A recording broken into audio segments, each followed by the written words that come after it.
my background is in technical theater, and I like sound and I like controlling things. So when George started looking for a MIDI controller for his synthesizer he was making, I'm like, that might be a fun way to marry the two. So,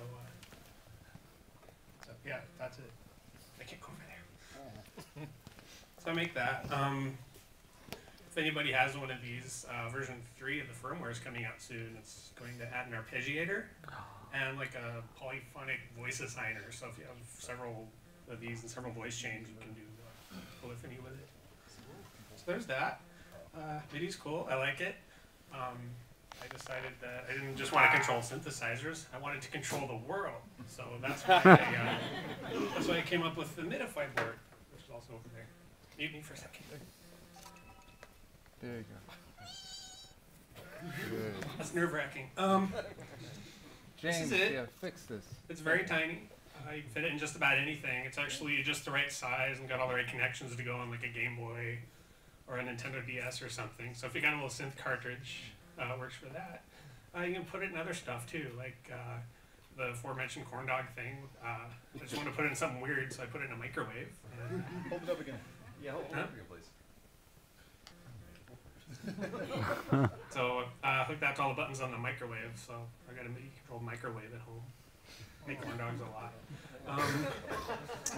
It's got 12 outputs that you can kind of respond to the node on-off events you can use to, you know, hook to transistors or relays or whatever you need to interface it with whatever your device is.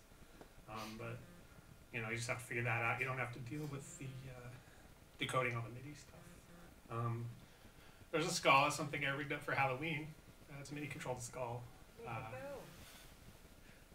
He will be singing backup for Steven later, so you'll see him. But yeah, so again, send a note on off, and the mouth goes and the eyes go. But it's pretty flexible.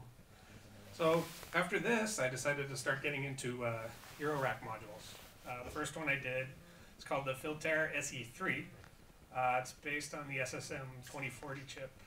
It's a pretty popular chip. People seem to really like it, but it's obsolete. So it's basically that filter made with discrete components. So we'll come over here. It's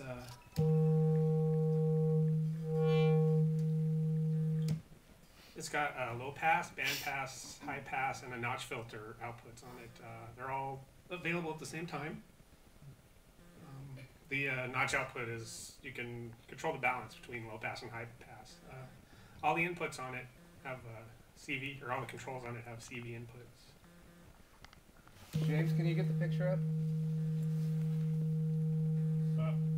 Apparently not. Wow, I did a number on that. Maybe I shouldn't touch stuff. Is it multi-mode? It's all good. Yeah.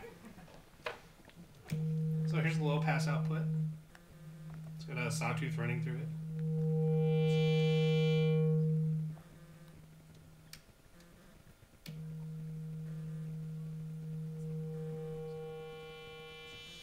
It's the band pass.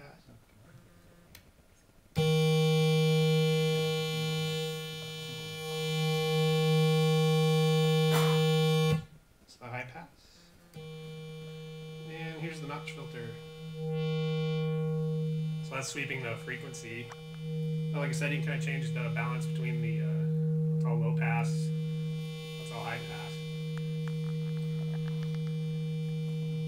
And all this stuff is controllable by control voltage. So, you know, if you start running like, you know, I got an LFO here patched into it. Start doing some crazy stuff.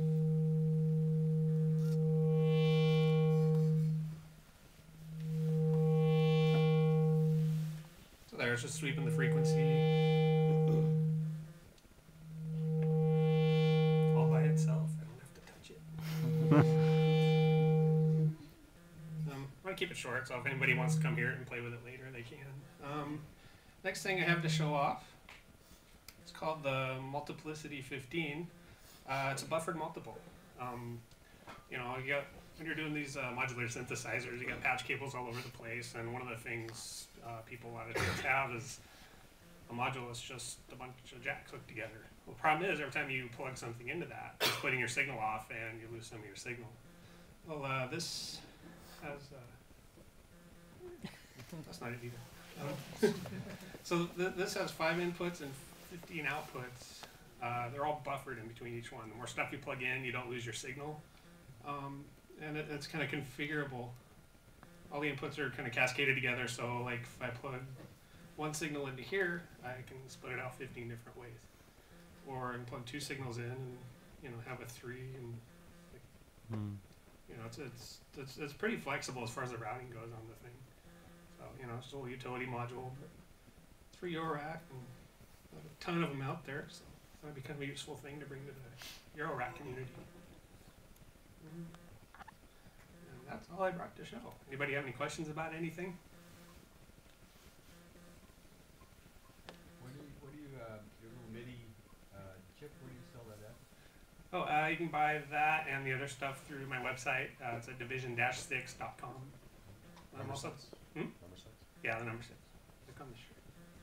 Yeah, and as far as the synth modules go, I'm talking to a couple dealers right now, so soon you may be able to get them other places too. Cool. Thank you. Thank you.